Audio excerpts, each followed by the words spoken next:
고린도후서 6장 1절로 보시겠습니다.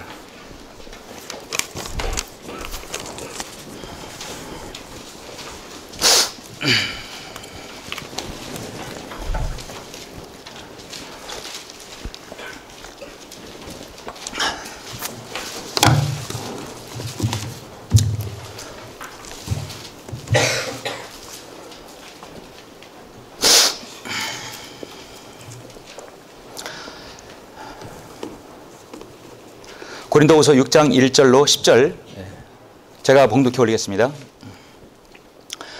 이제 우리는 그와 함께 일하는 자들로서 너에게 권고하노니 너희는 하나님의 은혜를 헛되이 받지 말라. 말씀하시기를 기뻐 받아들여진 때에 내가 내 말을 들었고 구원의 날에 너를 도왔도다 하였으니 보라 지금이 기뻐 받아들여진 때요 보라 지금이 구원의 날이라. 이 직분이 비난받지 않게 하려고 어떤 일에도 거침이 되지 않게 하였고 오히려 모든 일에서 우리 스스로가 하나님의 일꾼들임을 입증하기를 많은 인내와 환난과 궁핍과 곤난과 매맞음과 갇힘과 소요와 수고와 깨어있음과 금식에서 그리하였으며 순결과 지식과 오래 참음과 친절과 성령과 가식 없는 사랑과 진실의 말씀과 하나님의 능력과 오른손과 왼손에 든 의의 병기로서 영광과 오욕으로서 또 악평과 호평으로서 그리하였고 속이는 자들 같으나 진실하며 이름 없는 자 같으나 유명하고 죽은 자 같으나 보라 우리가 살아있으며 매를 맞았으나 죽지 아니하였고 슬퍼하는 자 같으나 항상 기뻐하며 가난한 자 같으나 많은 사람을 부유하게 하고 아무것도 없는 것 같으나 모든 것을 가졌느니라. 아멘. 자, 오늘 성별의 증거들이라는 말씀을 제목을 가지고 제가 강의를 하겠습니다. 우리 강의를 듣기 전에 기도하시겠습니다.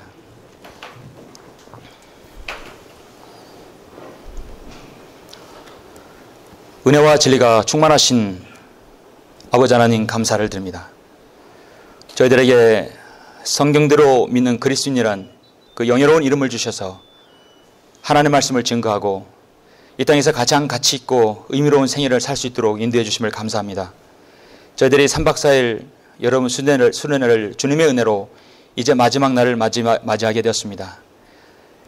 저희들에게 참 힘을 주시고 그리스도 안에서의 교제의 기쁨을 주시고 또 하나님 말씀에 진기한 그 보물 같은 말씀들을 저희들 허락해 주심을 감사합니다. 이제 오늘 마지막 강의를 통해서 다시 한번 주님을 섬기는 것에 대한 많은 도전과 또 귀한 말씀에 아버지 하나님 주님께서 무엇이라고 말씀한지를 하나님 말씀을 통해 보고자 합니다. 우리가 세상으로부터의 모든 비성경적인 부분에서 이제 성별하여 이제 하나님께서 오신 지옥교회에 들어왔습니다. 이곳에 들어와서 우리가 무엇이 변화되고 또 어떻게 주님을 섬겨야 될지를 저는 오늘 말씀을 통해서 증거하고자 합니다. 하나님께서 역사해 주시고 기름 부어주시며 저에게 담담을 허락해 주시길 간절히 원합니다. 우리 모든 성도님들이 하나님의 말씀을 믿는 마음으로 받아들일 수 있도록 인도하여 주시옵소서. 주 예수 그리스도 이름으로 기도드렸습니다. 아멘. 오늘 말씀 제목 고린도후서 6장 1절로 10절이죠. 사도 바울이 고린도 교회를 향한 서신입니다. 고린도 전서는 추상 같은 사도 바울의 질책과 책망이 있었어요. 그래서 이단 교리뿐만 아니라 실행 여러 부분에서 많은 부분에서 지적을 하였는데 또 권면과 권고를 하였습니다. 그런 다음에 고린도 후서에서는 문체가 완전히 달라요. 책망과 지적과 또 권고가 아니라 정말 사랑으로 어루만져주는 그런 구절입니다.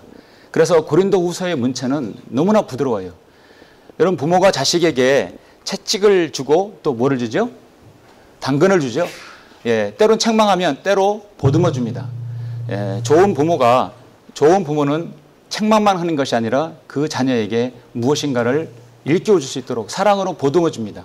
그것이 훈육의 마무리죠. 사도 바울은 그 훈육의 마무리를 이제 끝에서 아니라 중간에서 고린도 후서에서 이렇게 제시하고 있어요. 자, 방금 제가 1절부터 10절까지 봉독해 올렸지만 중간에 있는 다른 색 글씨, 좀 큰 글씨가 있죠. 순결과 지식과 오래 참음과 친절과 성령과 가식 없는 사랑이라 말씀하고 있습니다. 너무 길어서 중간에 제가 잘랐는데요.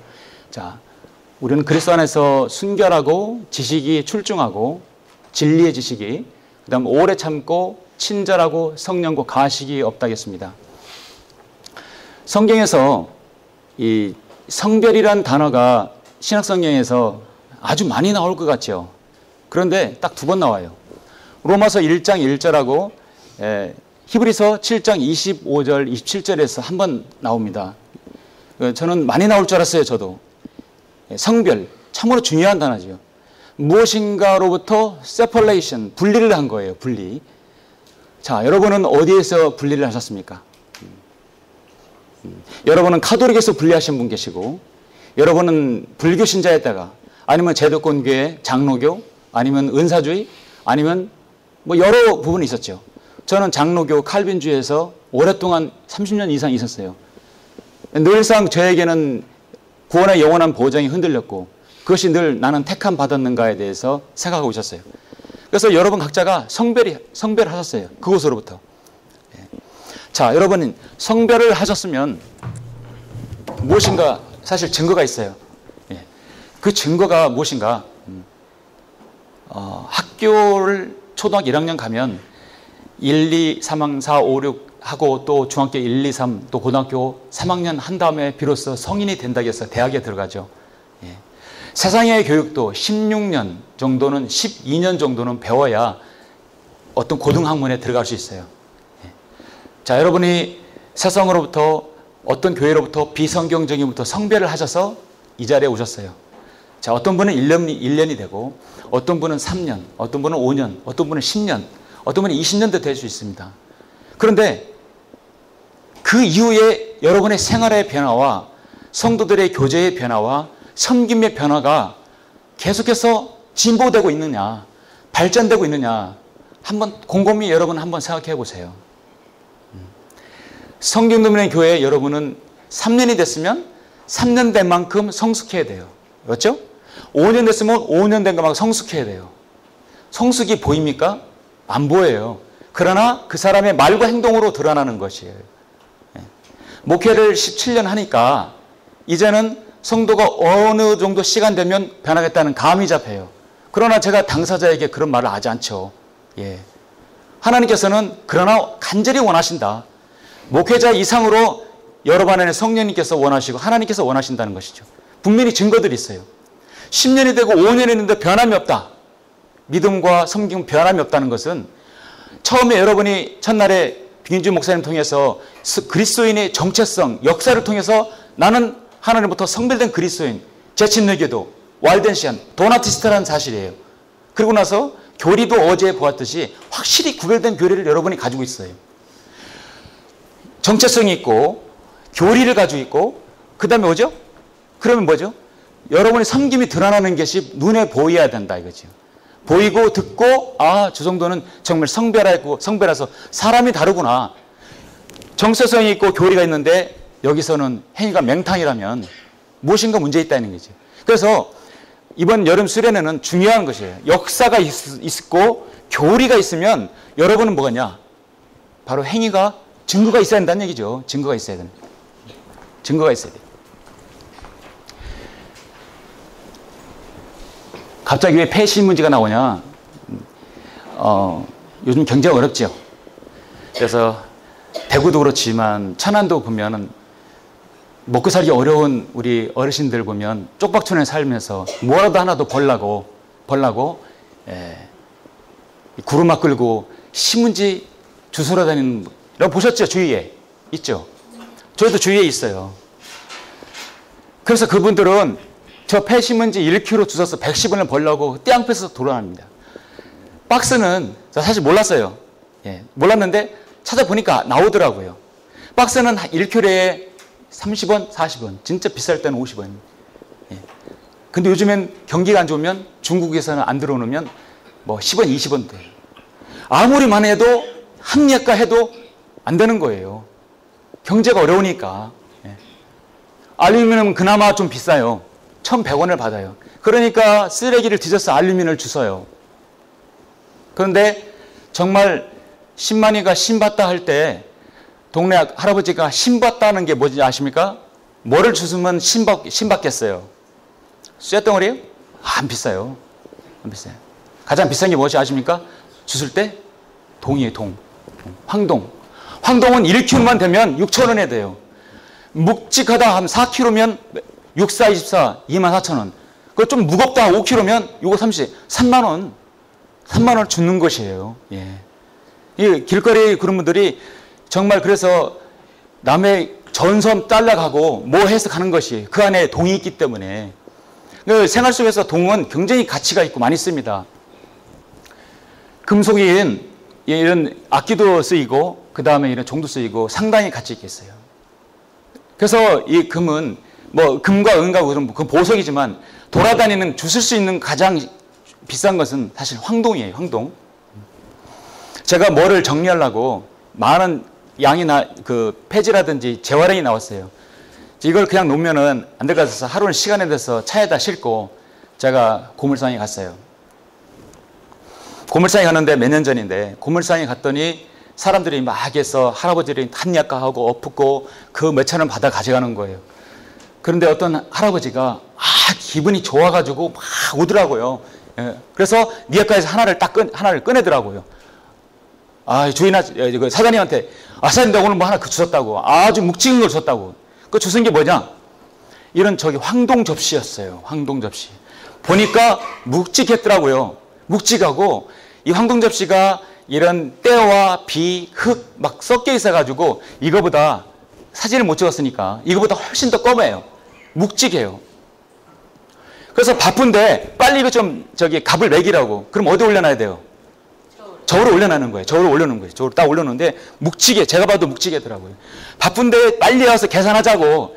주인 그 사장님은 다른 거 하다 말고 하도 졸르니까 툭툭툭 가더니 딱 짚더니 뭔가 낌새를 느꼈는지 저울에다 올려놓지 않더라고요. 안 오더니 창고로 가는 거야. 창고로 가서 해마 그 망치를 가지고 그걸 딱 들어서 팡 치는 거예요. 그럼 무슨 소리가 날까요? 땡 울리겠죠. 황동이니까. 그런데 어떤 소리 나면 퍽 소리 나는 거예요. 그럼 뭐죠? 예? 흙이죠. 예. 그러니까 여기 고령이죠. 고령토가 고령 맞습니까? 여기 말하는데요. 고령토로 만든 접시였어요. 근데 맡기면 이 껍데기만 황동 그 색깔을 칠해놓은 거예요.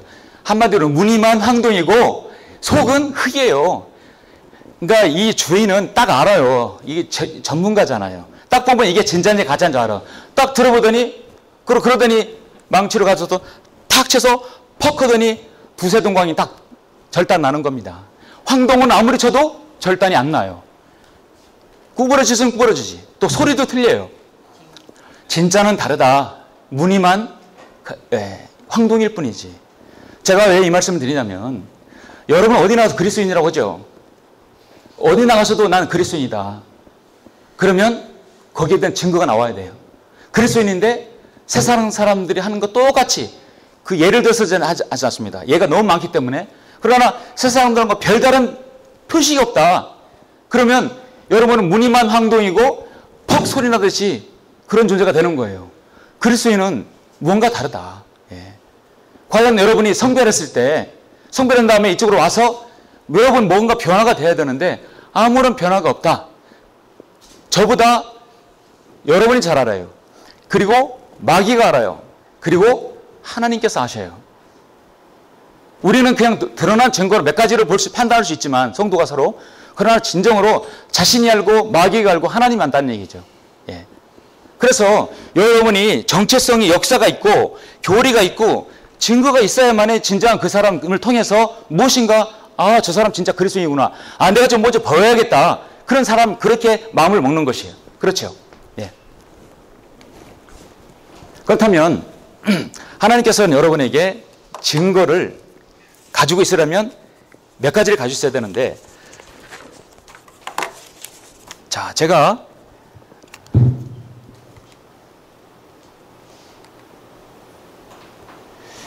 이 성별된 그리스도인의 특징이 보면 오늘 본문에 9절에 보면 이런 말이 있어요. 이름 없는 자 같으나 유명하다. 죽은 자 같으나 보라 우리가 살아있다. 매를 맞았으나 죽지 아니했다. 세상에 성경에서 저는 가장 역설적 진리라고 봐요. 이런 역설적인 진리는 없어요. 모순이에요. 왜 이름 없는 자인데 유명하냐? 세상에서는 이해하지 못하는 거예요. 왜 죽었는데 왜 살아있냐? 매를 맞았는데 아프지 않고 왜 죽냐? 슬퍼하는 자인데 왜 기뻐하냐? 가난한 자인데 왜 많은 사람을 우리가 부유하게 하느냐? 아무것도 없는데 왜 모든 가졌느냐? 이런 역설적 진리가 세상에 어디 있어요? 가장 역설적인 진리. 그래, 우리는 역설적 진리를 제시하는 사람들이라는 얘기죠. 중요한 것은 여기 있는 이름 없는 자 같은 유명하다. 유명했어요. 유명하세요. 우리 세상에서 이름이 있어요, 없어요? 예?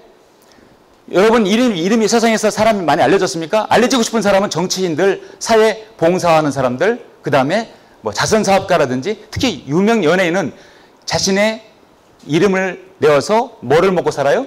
인기를 먹고 살아요. 유명해야만이 살아남고, 유명해야만이 국회의원, 시도지사가 돼야 되는 거예요. 실력과 그 사람이 자질은 둘째치고. 이 시대가 그런 시대예요. 예. 근데 우리는 세상에서 그런 거하고 담싼 사람들이에요. 그렇죠? 우린 누구에게 유명한 사람들이에요? 예? 하나님께 유명한 사람이에요. 이 땅에서 유명하지 않아도 하나님께 유명하면 만족합니다. 만족합니까? 예. 저 여러분께 퀴즈 하나 낼게요. 자, 두 번째 어떤 게 맞습니까? 사실은 오전에 상품을 제가 이름으로 드렸기 때문에 더 상품이 드릴 게 없어요. 자, 그냥 퀴즈를 내겠습니다. 자, 유명세, 우리 유명한 사람이.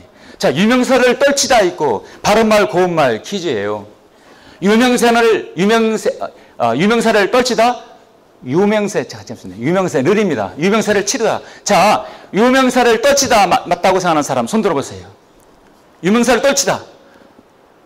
네, 저기서 들었어요. 우리 한참 공부할 고등학생 한번 들었어요. 유명세를 치르다 맞다는 사람 손 들어보세요. 살짝. 예, 치르다. 예? 오케이. 다 들었어요. 예, 좀 더 가까이 가서, 자, 유명세, 세력, 그 기세, 그런 뜻이고, 유명은 유명인데, 세자가 무슨 세자요? 세금 세자. 그러면 어떤 게 맞을까? 유명세를 치르다 맞다고 생각하세요? 유명세 떨치다. 그렇죠. 떨치다 한번 손 들어보세요. 예. 다시 한번 기회 드릴게요. 떨치다 맞지요? 예. 답은 틀렸습니다. 유명세를 치르다예요. 그 유명세란 얘기는 세금 세자를 쓴다. 유명한 사람 세상에 권세를 쓰지만 유명세는 세금을 써요. 뭐냐면 세상에 이름이 나 있는 탓으로 당하는 곤욕이나 불평등을 이루는 말이에요. 그래서 이것 때문에 세상에 이름이 널리지 않은 탓으로 겪게 되는 어려움이나 불편을 세금에 비유해 이르는 말이다. 이 한자에서는 세금을 쓴다. 너 유명해졌으니까 거기에 대한 세금을 내. 거기에다가 곤욕도 치르고 때 그 유명해서 불편이나 어려움을 겪을 수도 있어. 공항에서 유명한 사람 가면 그 카메라 피하려고 막 정성적으로 떳떳하게 못 들어가고 어디 뒷구멍으로도 들어가잖아요. 유명해서. 잘하면 떳떳하게 나오지만 잘못하면 공항에서 뒷구멍으로 나오는 거예요. 왜냐하면 유명하니까 세금을 치러야 돼요. 우리는 그리스도인은 세상에서가 아니라 하나님께 알려진 유명한 사람들. 그러므로 무엇인가 우리도 뭐죠?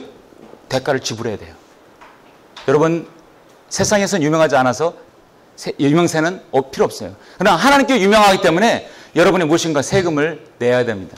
치러야 된다. 그 치러야 되는 것이 세 가지가 있어요. 그 치르는 것은 여러분이 무언가를 지켜야 돼요. 뭘 하기 위해서? 여러분이 성별했으면 성별한 증거를 갖기 위해서 세 가지를 치러야 된다. 그것은 세 가지를 지켜야 된다는 것입니다. 그것은 뭐냐면 첫 번째, 성별의 증거들. 첫째, 사랑의 마지노선을 지켜라. 이거죠. 예, 마지노선을 지켜라. 우리 다 같이 잠깐 고린도전서 13장 4절 한번 보시겠습니다.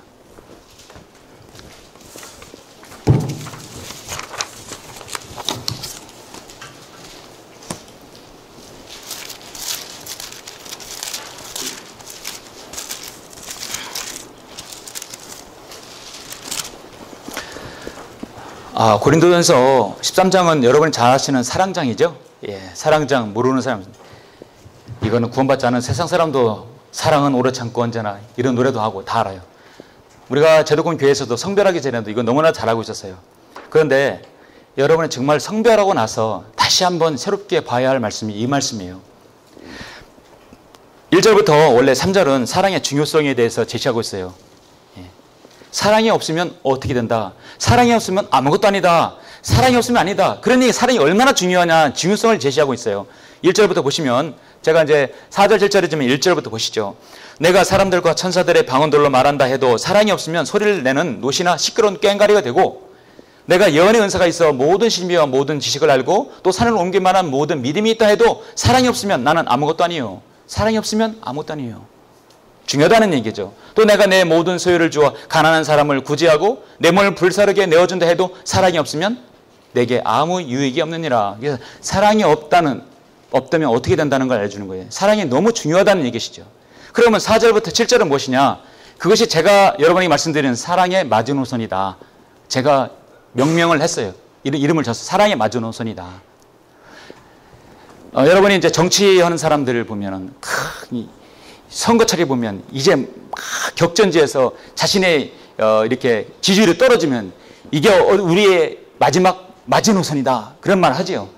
마지노선 다른 말로 마지막 저항선, 저지선을 얘기하는 거예요.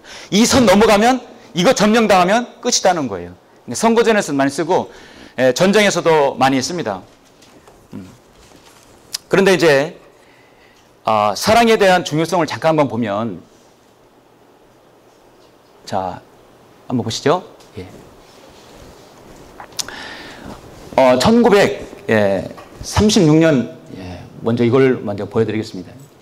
프랑스, 독일, 벨기에 있는데 36년 2차 대전 때 독일이 세상을 지배하려고 이 무적의 탱크 부대를 만들었죠.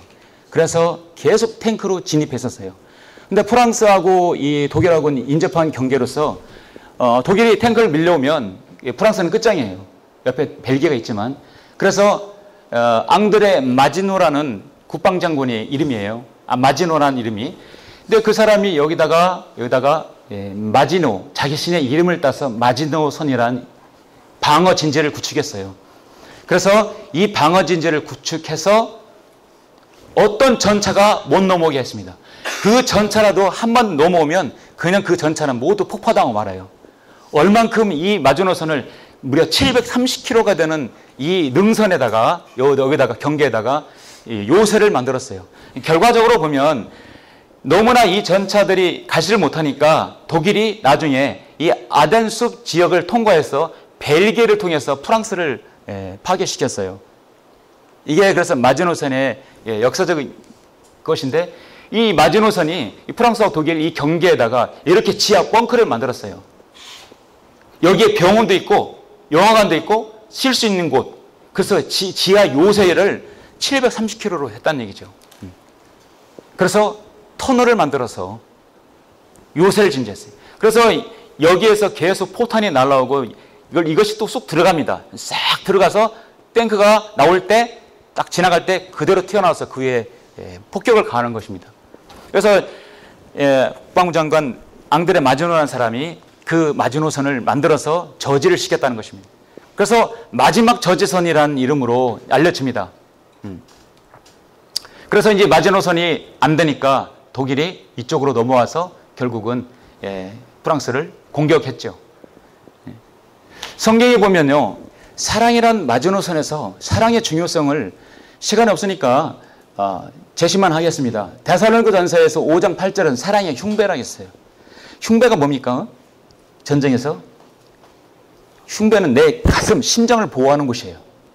사랑이 심장을 보호한다. 골로새서 3장 2절은 온전함이 띠다. 우리 성도들의 온전함이 띠를 이루는 건 사랑이 있어야 된다. 갈라디아서 5장 20은 성령님의 열매예요. 열매 중에 하나입니다. 9가지 열매에서 사랑이 없으면 안 되는 거예요. 그 사랑이 없으면 열매가 되지 않아요. 베드로서 5장 1장 5절 7절을 보면 최고의 덕목은 사랑이에요. 믿음의 덕, 덕과 지식, 지식의 믿음과 덕과 지식과 믿음과 덕과 지식이에요. 그래서 순서대로 해서 마지막 최고봉은 사랑입니다. 우리는 사랑에 대해서 너무나 많은 것들을 제시하고 또 듣기도 하고 설교를 들어요. 그러니까 사랑에 관한 부분에서 사랑의 흉배가 있어야 되고 온전함이 띠고 사랑님의 열매가 있고 최고의 덕목은 사랑이다. 너무나 중요하기 때문에 많은 부분에서 제시하고 있어요. 그럼에도 불구하고 사랑은 이 마지노선을 잘 모르는 경우가 있어요. 그 마지노선이 바로 하나님께서 여러분에게 제시하는 겁니다. 그래서 이 마지노선이 4절부터 7절인데 한번 보시죠. 그러니까 사랑의 저지선, 사랑의 최후 저지선이에요. 다른 말로 4절부터 7절에 뚫리면 끝장이다. 뚫리면 우리는 더 이상 성경도 믿는 그리스도인이라고 부를 수 없어요. 어디 가서 증거를 드러낼 수가 없다는 얘기예요. 그래서 사랑의 마지노선을 지켜야 된다는 것입니다. 4절부터 7절 보시겠습니다. 사랑은 오래 참고 친절하며 사랑은 시기하지 아니하고 사랑은 자랑하지 아니하며 교만하지 아니하고 무례하게 행하지 아니하며 자신의 유익을 추구하지 아니하고 급히 성내지 아니하며 악을 생각하지 아니하고. 자, 사랑은 오래 참고 친절하다. 오래 참고 친절하다. 사랑의 깊이와 사람의 친절, 넓이죠. 그 다음에 계속 제시하는데 너무나 많기 때문에 핵심적인 6절과 7절을 보십니다. 자, 사랑은 불의를 기뻐하지 아니하고 따라서 진리를 기뻐하고. 진리를 기뻐한다. 사랑은 진리를 기뻐한다. 모든 것을 참고 모든 것을 믿고 모든 것을 바라며 모든 것을 견뎌낸다. 저 사람 너무나 사랑스러워. 너무 귀해. 아까워요. 나만 갖기에 너무 아까워. 그런데 상대가 진리 편에서는 완전히 반대다. 하나님께서는 분명히 그 사람을 사랑하더라도 진리를 기뻐한다고 했어요. 아무리 그 사람이 다른 모든 부분에서 잘한다 하더라도 진리를 배격한다면 그 사람에게는 하나님 앞에 기쁘게 받아주는 사람이 아니라는 것이죠. 그 사람은 정말로 그리스도인의 덕목을 갖추지 못하는 거예요. 왜냐하면 사랑은 진리를 기뻐해야 돼요. 여러분이 가진 진리의 말씀이 있죠. 여러분 그걸 기뻐하게 생각하시죠? 과거에 우리는 그걸 몰랐을 때는 사랑은 진리를 기뻐한다는 걸 몰랐어요. 자, 구체적으로 보시면 6절부터 7절이 핵심인데 나는 진리를 얻기 위해서 무엇을 양보했는가? 저 진리를 기뻐하기 위해서 나는 참고 나는 믿고 바라며 모든 것을 견뎌내야 되는데 여러분 진리를 누군가에게 전하기 위해서 여러분 그걸 가지고 다니기 위해서 소유하기 위해서 증거를 드러내기 위해서 무엇을 양보했는가? 여러분은 진리를 얻기 위해서 무엇을 희생하였는가? 나는 진리를 얻기 위해서 무엇을 참았습니까? 나는 진리를 얻기 위해서 무엇을 바라며 견뎌냈는가? 하나하나 여러분 묵직한 질문일 거예요. 나는 진리를 얻기 위해서 무엇을 바라며 견뎌냈는가? 여러분 무엇을 견뎌냈습니까? 성경되는 지옥교에 출석하면 자연적으로 증거 드러나면 얼마나 좋겠습니까? 그것은 여러분이 주일날 경배드리고 예배를 드리고 교제하고 그냥 딱 집에 가서 성경책 기도 아무것도 안 하고 주님이 기뻐하시는 거 아무것도 안 하고 다시 일주일 만에 다시 성경 들고 오면 증거가 드러납니까? 그러면 되게 좋겠습니다만 그렇지 않아요. 그러나 무엇을 위해서 누군가가 여러분이 부탁드렸을 때 나는 그것을 위해서 이 진리를 얻기 위해서 양보도 해야 되고요. 나는 진리를 얻기 위해서 희생을 해야 돼요. 진리를 얻기 위해서 나는 무엇을 참아야 돼요. 나는 또 무엇을 견뎌내야 합니다. 여러분 무엇을 견뎠습니까? 두 번째 보시면 여러분이 성별의 증거를 가지고 있으려면 사랑의 거리를 지켜라. 사랑의 거리. 사랑의 거리가 저 스트리트 그 길 거리가 아니라 간격이에요. 간격. 여러분 첫 번째 지키는 건 사랑의 마지노선을 지켜야 되겠죠. 두 번째는 거리를 지켜라. 다 같이 빌립보서 2장 1절로 4절을 보시죠.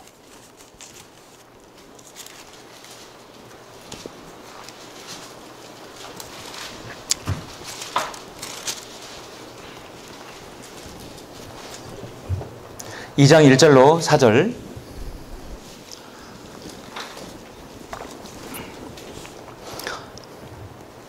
제가 1, 2절 읽고 3, 4절 같이 읽겠습니다. 그러므로 그리스도 안에 어떤 격려나 사랑의 이루나 성령의 교제나 인정이나 자비가 있다면 같은 생각이 되어 같은 사랑을 가지고 하나 되고 한 생각이 되어 너희는 나의 기쁨을 이루라.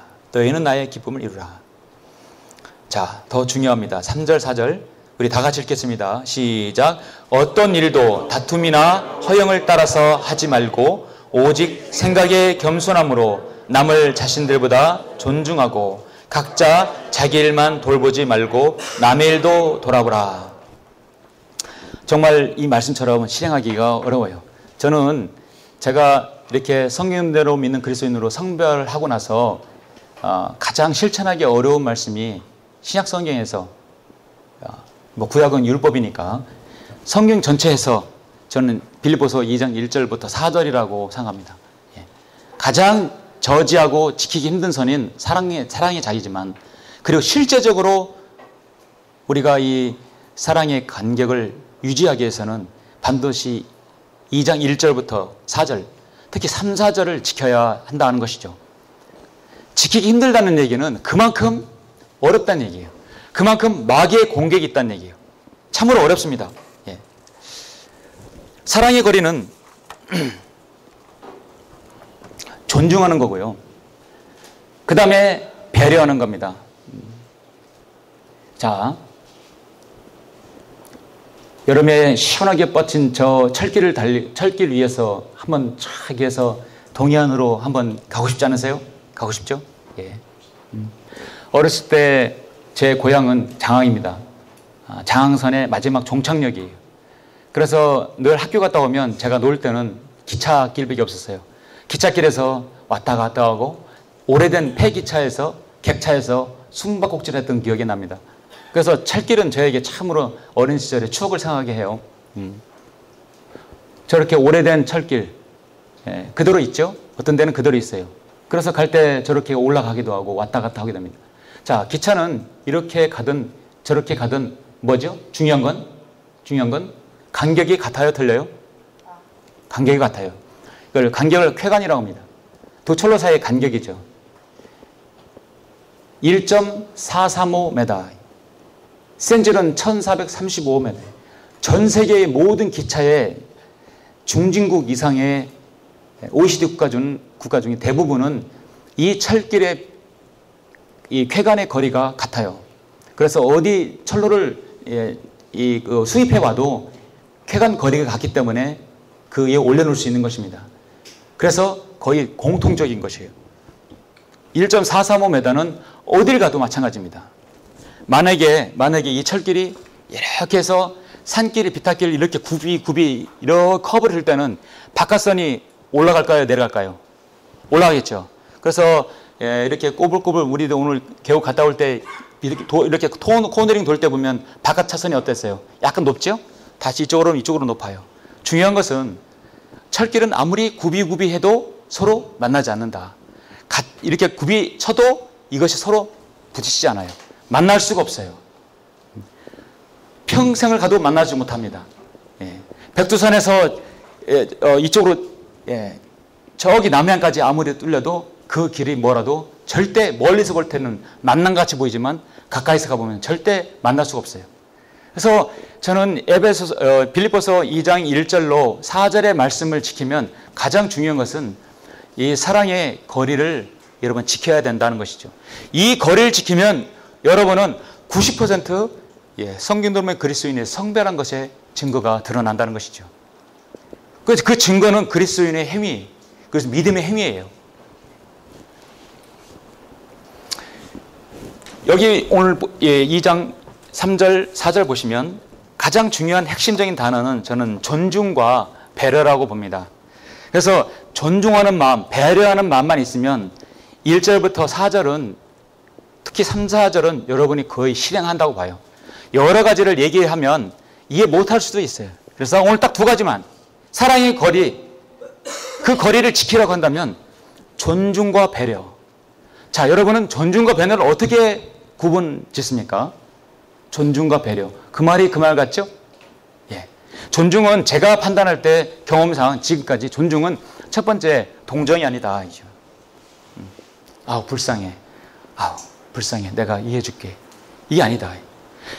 벌써 내가 상대방을 존중했을 때 상대방이 가련하게 느껴지고 상대방이 나를 불쌍하게 본다고 느껴진다면 그건 아니죠. 존중은 동정이 아니다.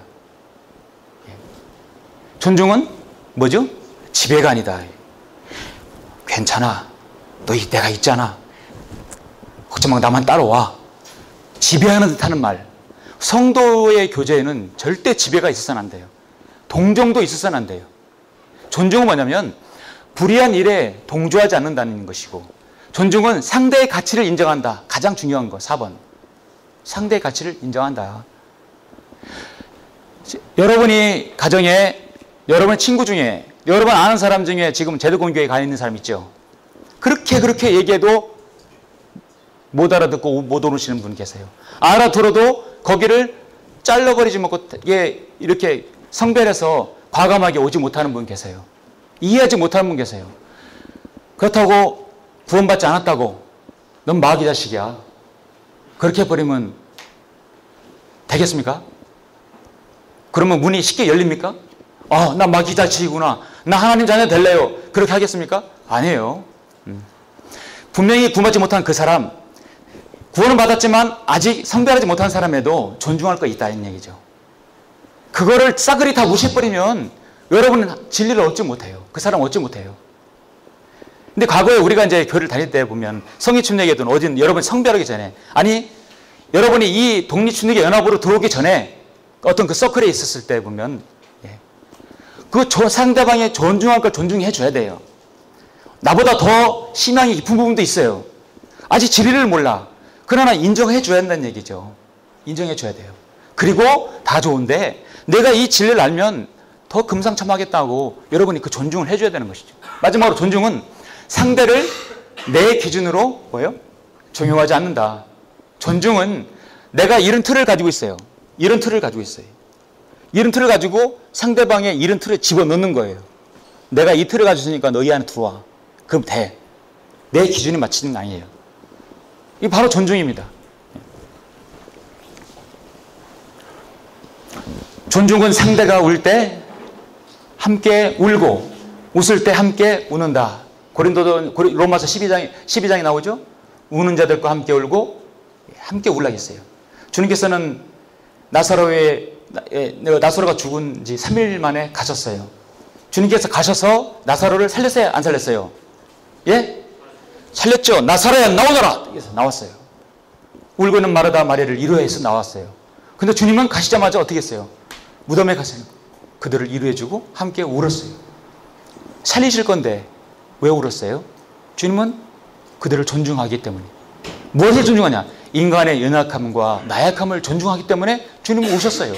그게 주님의 존중의 방법이에요. 우리가 사랑하는 사람이 있고, 여러분 정말 이 사람은 진리를 전하고 이 사람도 성별해야 된다고 하면 그 사람이 존중할 것을 인정해야 된다는 얘기죠.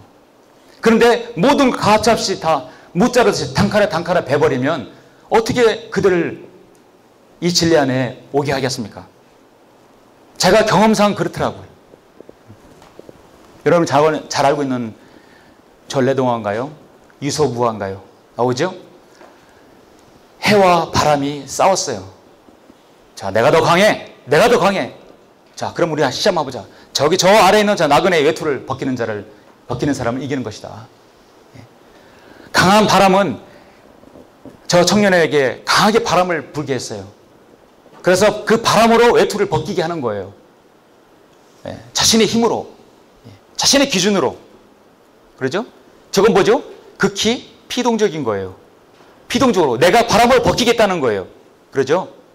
그런데 저 청년은 추우니까 어때요? 더 옷깃을 여매는 거예요. 안 되는 거죠. 우리가 진리를 전하는 방식에 있어서는 저 방법이 아니다. 설령 저것이 옳다 하더라도 반드시 후유증이 있어요. 그럼 무엇입니까? 햇볕은 어떻게 했어요? 지금 바깥에 오늘 엄청 덥죠? 더웠죠?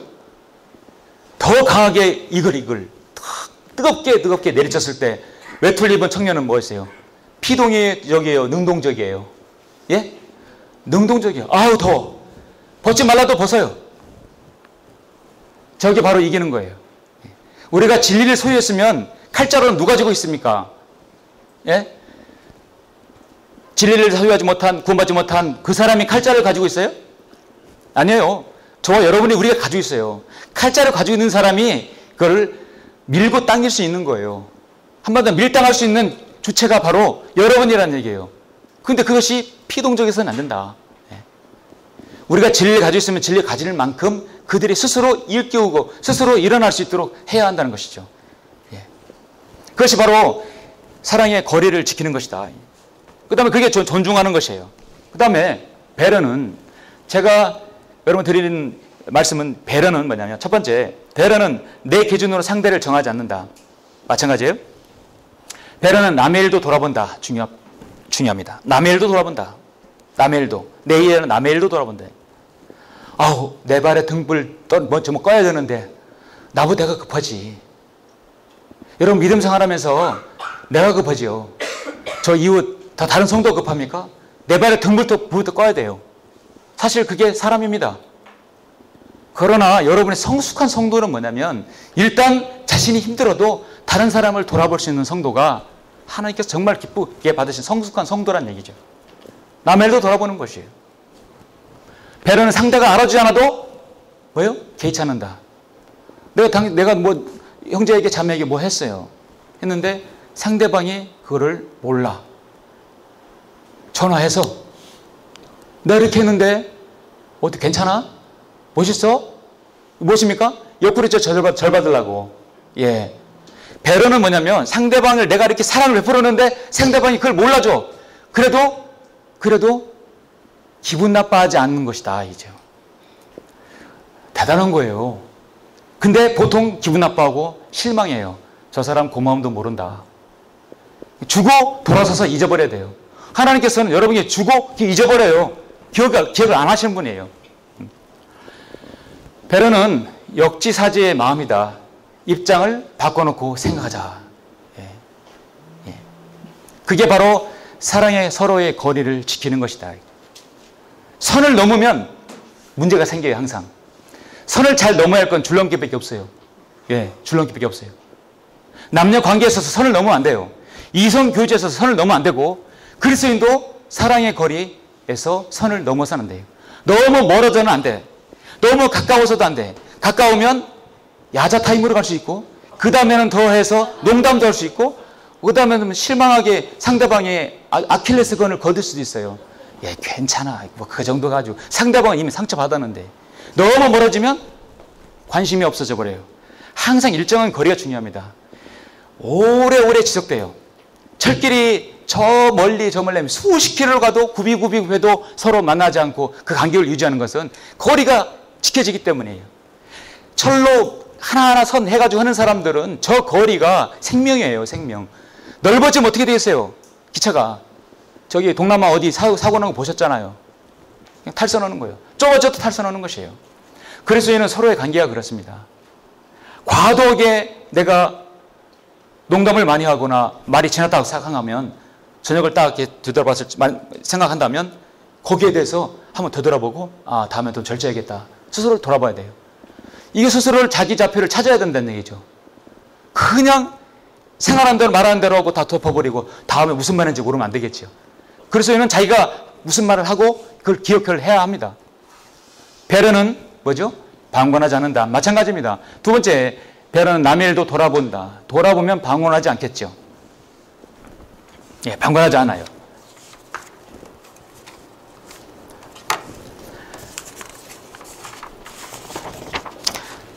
올해 평창 올림픽이 있었죠.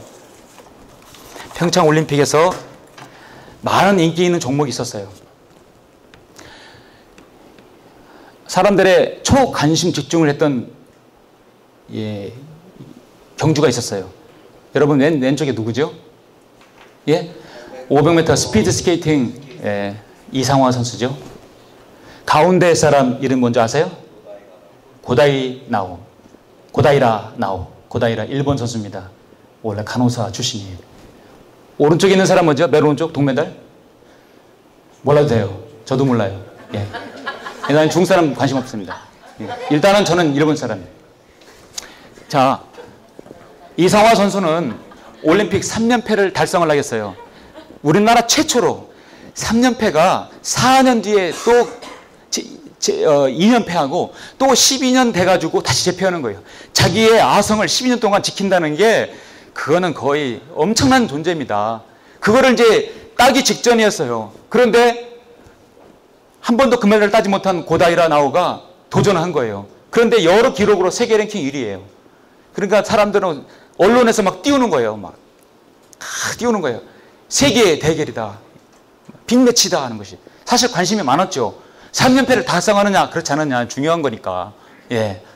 그런데 결과는 어떻습니까? 결과는 가운데 쓴 거예요. 고다이라 나오가 조금 더 앞섰어요. 저는 이 경기를 보면서 평창올림픽 때 정말 강하게 아주 제가 지금 나름대로 많이 깨달았고 은혜를 받은 게 있어요. 여러분도 아마 느꼈을 것입니다. 예. 왜냐하면 이 고다이라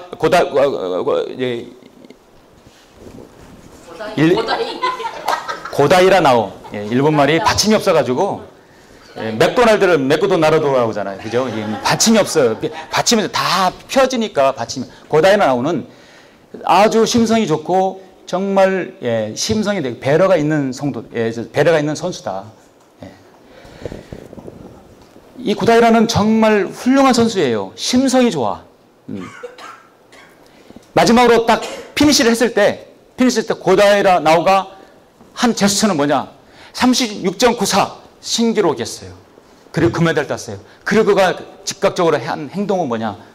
조용히 해라, 조용히 해라. 예.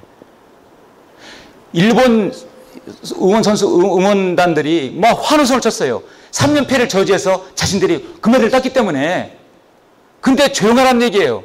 왜냐? 뒤에서 2위에 처진 이상화 선수가 있었기 때문이다. 자신은 4연패를 하려고 했지만 그거를 못했어요. 얼마나 또 이걸 위해서 마음고생도 많았고 훈련도 많았겠어요. 승부의 세계는 냉철한 거예요. 아무리만 했어도 0.01초로 오면 메달이 바뀌는 거예요. 그러나 그의 슬픔이나 보다도 그가 위에 처진 것에 대한 배려로 웃지 말라 그죠. 아니 환호성을 치지 말라. 조용히 해라. 저는 그거를 계속 봤을 때 야, 저 선수 참 사람 됐구나. 예. 내가 그리스인이 아닌지는 몰라도 저 사람은 참 배려가 있는 사람이구나. 아마 감명을 받았어요. 예. 그래서 같이 태극기를 일장기를 해서 위로를 해줬던 장면 여러분 보셨죠? 예. 여러분도 보셨죠? 저걸 보고 저게 진정한 뭐다? 스포츠맨십이다. 어디? 예, 그렇죠. 배려 맞아요. 다른 말로 저기에서는 스포츠맨십이다. 예, 스포츠맨십. 예, 예. 배려가 있는 거죠. 그런데 우리 국민들을 실망시킨 사건이 하나 있었어요. 마찬가지 스케이트 종목이었어요. 팀추월이라는 종목을 아시나요? 팀추월은 계속해서 3명이 쫙 하지. 마치 그 손발과 모든 것이 맞춰져 가야 돼요. 쫙 갖춰 가야 돼요. 1등이 딱 꼬리 넣으면 되는 게 아니에요. 마지막까지 피니시를 해야 그 초가 딱 나눠져야 그것이 거기에 스코어가 매겨지는 거예요. 그러니 3명이 일심동체가 돼야 되겠죠. 그렇죠. 그게 바로 팀추월이에요. 그게 스포츠맨십을 살리는 그런 종목이에요. 나만 잘해서 되는 게 아니다. 처진 선수도 배려해야 된다는 얘기예요. 우리나라 선수들입니다. 잘 가다가 이렇게 됐어요. 그래서 8강인가요? 여기 진출 실패를 했어요. 예. 앞에 두 선수는 갑니다. 그런데 뒤돌아볼 수 있잖아요, 선수가. 이 선수는 내 이름 잊어먹었어요. 자, 이 선수는 힘들게 역주하지만 저렇게 떨어졌어요. 그럼 결국은 마지막 이 선수가 피니시할 때 스코어가 매겨지는 거예요. 이럴 때 국민적 공분도 사고 앞에 갔던 선수도 국민적으로 울면서 사과했던 것을 전 봤어요. 저는 그거를 볼 때 배려가 무엇인가, 그들이 말하는 스포츠맨십이 무엇인가를 생각하게 됐어요. 우리는 내 기준과 내 생각으로 저 정도가 따라와야지. 따라올 거야. 내가 이겼는데, 내도 배려해서 그걸 받았는데 저 정도 해야지. 못할 수 있어요. 나와 같은 환경이 아닐 수도 있어요. 배려라는 것이 그겁니다. 그런데 이렇게 알고 우리가 하더라도 실질적으로 다른 상황에서는 그것이 안 될 수도 있어요. 그러나 여러분이 사랑의 거리, 그 빌립보서 2장 3, 4절을만 생각하신다면 여러분이 한번 할 수 있어요. 자, 그러면 여러분 그림들을 보시고 다시 한번 3, 4절 보세요. 어떤 일도 다툼이나 허영을 따라서 하지 말고 오직 생각의 겸손함으로 남을 자신들보다 뭐하고? 존중하고 각자 자기 일만 돌보지 말고 남의 일도 돌아보라. 예. 그게 바로 배려가 있는 성도라는 것이죠. 예. 그 다음에 이제 마지막으로 하나만 더 보시겠습니다. 성별의 증거들. 셋째, 자신의 그릇을 지켜라. 첫 번째, 무엇을 지켜야 된다고요? 사랑의 마지노선을 지켜라. 두 번째, 사랑의 거리를 지켜라. 세 번째는 자신의 그릇을 지켜라. 그릇 싸움을 하는 게 아니죠. 자신의 그릇을 지켜라. 하나님께서는 여러분에게 예레미야에서 뭐라 했습니까? 하나님은 토기장이에요. 우리는 뭐죠? 그릇이에요. 그릇이 이런 모양 저 모양 다 있어요. 너는 어째 그 모양이야. 너는 어째 그런 것이야. 절대로 그거를 탓하면 안 돼요. 탓하면 누구를 탓하는 겁니까? 하나님을 탓하는 거예요. 용량이 작으면 작은 대로 필요한 거예요. 어디 가서 만두를 먹는데 그릇을 만드는데 간장을 덜잖아요. 간장을 더는데 군만두를 먹는데 간장을 덜 때 이만한 여러분 저기 냉면 접시에다가 간장을 덜은 사람이 있습니까? 안 그래요. 그땐 냉면 접시가 필요 없어요. 조그만 간장 종지면 딱 좋아요. 짜니까 조금만 하면 돼요. 예. 사람 다 하나님께서는 그릇을 주셨어요. 자, 그릇은 디모데후서 우리 2장 보시죠.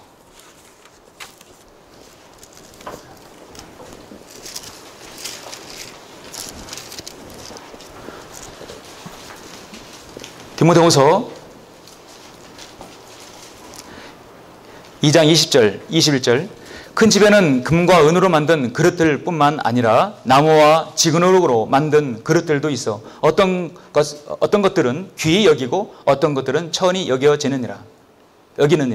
그러므로 이런 것들에서 자기를 깨끗하게 하는 사람은 귀한 그릇이 되어 거룩하여지고 주인이 쓰기에 합당하며 모든 선한 일을 위하여 예비되느니라. 자, 어떤 그릇이든 간에 중요한 것은 주인이 그릇을 쓰려면 어떻게 해야 된다고요? 그릇이 깨끗해야 된다. 아무리 좋은 그릇이라도 그릇은 깨끗하지 않으면 쓸 수가 없습니다. 우리 그릇에는 자신의 그릇이 있어요. 거기에 열정을 쓸 수 있어야 되고 담을 수 있어야 되고 순수함을 담을 수 있어야 되고 여러분 정직을 담을 수 있어야 합니다. 빌립보서 4장 8절 보시죠. 자, 여기서 그릇 나오죠? 자, 그릇은 그릇이에요. 그런데 그릇에다 무엇을 담아야 되느냐? 그 담을 거를 말씀하고 있어요. 담을 거가 뭐냐면 빌립보서 4장 8절에 나옵니다. 4장 8절 제가 좀 기니까 읽겠습니다. 끝으로 형제들아 만일 무슨 덕이 있거나 무슨 칭찬이 있으면 무엇이든지 참된 것, 무엇이든지 정직한 것, 무엇이든지 의로운 것, 무엇이든지 순결한 것, 무엇이든지 사랑스러운 것, 무엇이든지 좋은 평판을 얻는 것 이런 것들을 생각하라. 예. 그릇을 보면 이런 그릇 저런 그릇 다 있죠. 이런 그릇 저런 그릇은 토기장이가 맞게 구워놓은 거예요. 예. 하나님께서 여러분은 큰 그릇, 작은 그릇, 넓은 그릇, 좁은 그릇 다 만들어놨어요. 그래서 그릇이 왜 그 모양이야? 저 사람 그릇이 안 돼. 우리는 절대로 함부로 평가해서 안 됩니다. 그 그릇에 맞는 성도가 분명히 있어요. 모든 사역에 마찬가지입니다. 그래서 하나님께서는 기다리셔요. 그 그릇이 어떻게 만들어지는 게 중요해요. 만들었으면 그것을 깨끗하게 비우기를 기다리세요. 여러분의 목회자는요, 어떤 성도가 이런 성도 저런 성도다 절대로 뒷담화까지 않아요. 함부로 얘기하지 않아요. 저는 그 하나님께서 그렇게 만드셨는데 중요한 것은 그 성도가 언젠가 하나님께 쓰시기에 적합한 그릇으로 깨끗이 닦여지기를 원하는 거예요. 무엇으로? 말씀의 물로. 그것이에요. 항상 그래서 목회자는 이 그릇이 저렇게 사각으로 만들어 좋겠는데 목회자는 기다리잖아요. 그릇이 하나님 만들으셨는데 깨끗하여지기를 바라는 거예요. 그래서 계속 설교하고 세계에서 본을 보이고 하는 것이에요. 그것이 바로 하나님께서 원하시는 거다. 자, 나는 어떤 그릇인지 모른다. 저도 잘 몰라요. 그런데 하나님과 기도를 많이 하고 말씀과 계속 피드백하면 하나님께서 여러분의 그릇을 보여줍니다. 보여줘요. 참되고 정직하고 의로우며 순결하고 사랑스럽고 좋은 평판이 있는 사람이 되어야 한다. 이것이 우리가 가져야 할 그릇이에요. 그래서 담아야 되는 것이다. 이거죠. 예.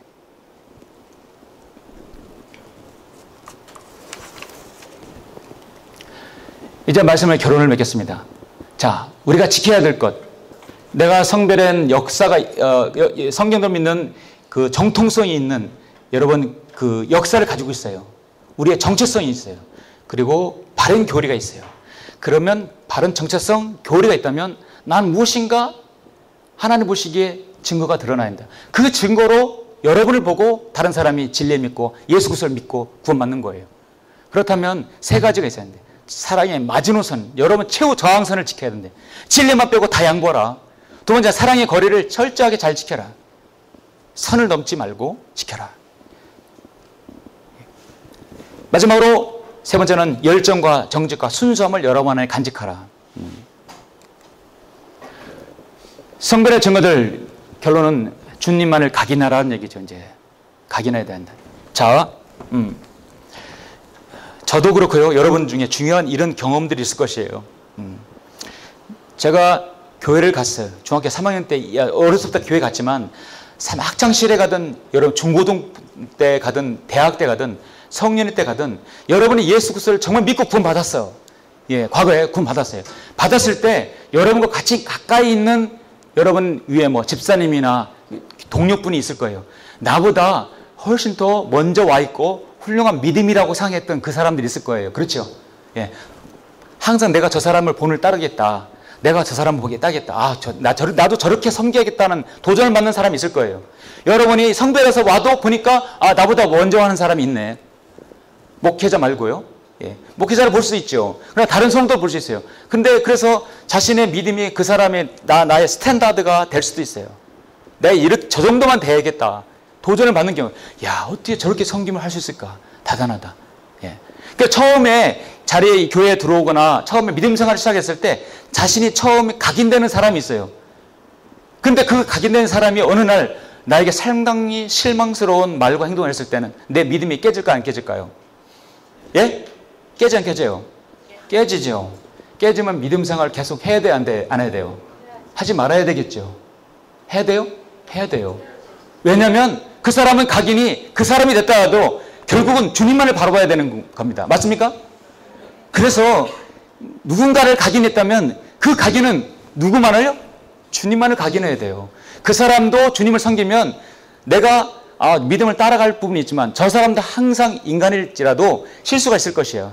그럼 거기에 실수에 대해서 결례에 대해서 여러분 상처받지 말라는 얘기죠. 그 사람이 하나님과의 관계에서 그건 일어난 일이 자백하는 것이에요. 각인은 오직 주님 하나님 말씀에만 각인을 져야 돼요. 이 사람이 누군지 아십니까?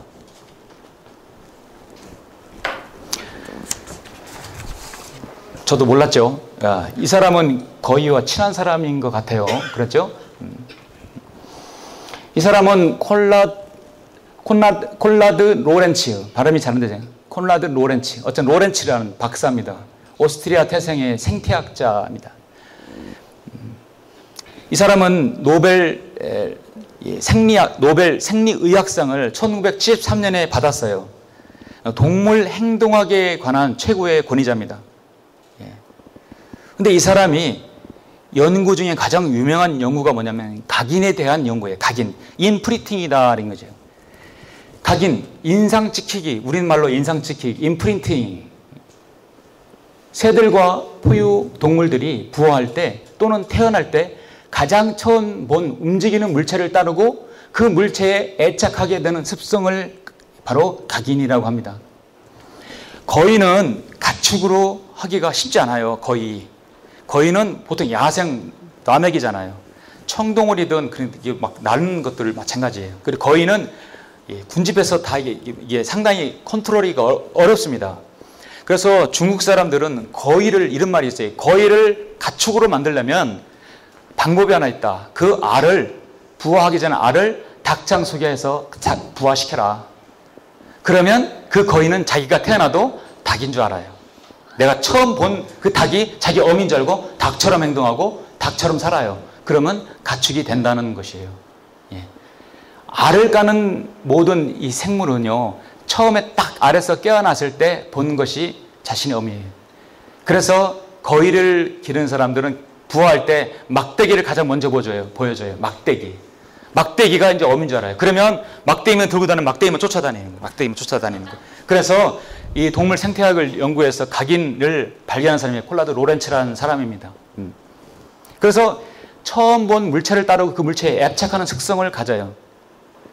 쥐라기 공 그 영화에서 보면 알에서 깨어난 공룡이 처음 본 그 사람을 보고 어미로 알고 있죠. 바로 그런 각인 효과입니다. 그리스도인도 내가 예수 그리스도를 믿고 구원받았을 때, 교회를 다니고 믿음 생활할 때 나보다 더 믿음 생활하는 사람이 딱 각인이 될 수 있어요. 그러나 그 각인이 그 사람의 평생의 롤 모델은 될 수가 없다. 될 수도 있어요. 그러나 될 수도 없다는 걸 명심해야 합니다. 여러분의 롤 모델을, 여러분의 마지막까지 각인이 되고 절묘 실망시키지 않는 분은 오직 주님만입니다. 여러분의 성별을 하셔서 증거가 없다 하더라도 여러분은 앞에 있는 누구 어떤 성도보다도, 나보다 믿음 상한 성도보다도 오직 주님만 바라보라는 얘기죠. 너무 성도를 의지하고 여러분이 신뢰하다가 혹시라도 인간적인 면을 보고 실망할 수도 있다는 얘기죠. 그러나 자백하면 돼요. 관계를 이루는 것이죠. 그것은 계속해서 사랑의 거리를 지켜야 하는 것이에요. 예. 여러분이 각인할 분은 오직 주님만. 그러면 그 사람은 실망당하지 않습니다. 찰스 스펄전은 이 마지막 시대가 다가오면서 전 우주전, 이제 이 지구상에 바로 모래시계가 거의 끝나가고 있다고 말씀하셨습니다. 지금은 더 마찬가지예요. 주님께서 모래시계를 딱 했을 때 지금 거의 끝날 때가 다가왔어요. 2000년 끝자락. 18년이지만 이제 교회 시대가 마지막을 구하고 있습니다. 정말 이 세상이 만족스러운가? 바로 요거에 대한 해석이에요. 정말 이 세상이 만족스러운가? 그렇다면 당신이 사는 세상에서, 인생에서 보상과 상급이 있어야 할 것이다. 많은 사람들에게 삶의 진정한 기쁨을 알려야 할 것이다. 여러분 삶에 기쁨이 있습니까? 기쁨이 있지요? 예. 여러분 예수 그리스도 아니면, 이 진리 말씀 아니면 여러분 어떤 기쁨이 있겠어요? 예. 이 땅에서 주님께서는 초림에 우리를 위해 십자가에 죽으시고 우리의 구속 사역을 이루셨어요. 그리고 올라가셔서 다시 오마 약속했어요. 우리의 찬양은 늘 주님의 재림을 고대하고 소망합니다. 주님은 만왕의 왕 만주주로 반드시 오십니다. 여러분을 데리러 오십니다. 믿으십니까? 우리는 주님의 신부입니다. 오늘 말씀처럼 고린도후서 6장 1절부터 10절은 우리 이 믿음의 많은 증거들이에요. 순결하고 지식과 오래 참음과 친절과 성령과 가식 없는 사랑, 이런 많은 것들 세상에서 알려주지 않아도 우리 영광과 오욕으로서 악평과 호평으로서 그리하였고 속이는 자 같으나 진실하며 이해로운 자 같으나 유명하다. 우리는 그렇게 역설적인 진리를 전하는 사람들입니다.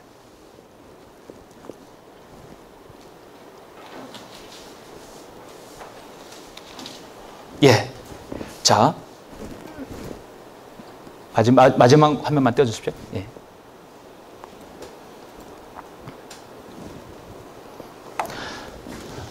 자, 이제 여러분, 오늘 이 마지막 강의 드시고 내일 이제 마무리를 하고 각 지역교회로, 가정으로 돌아가십니다. 돌아가시면 다시 여러분 일상으로 돌아가셔요. 다시 현실에 부딪힙니다. 그럴 때 여러분, 배우신 거 잊어먹을 수 있어요. 그러나 다시 한번 마음속에 피드백을 하셔서 정말 나란 존재는 가치가 있다. 성별된 그리스도인이다. 나는 정통성과 바로 역사가 있고 나는 근거가 있는, 뿌리가 있는 그리스도인이에요.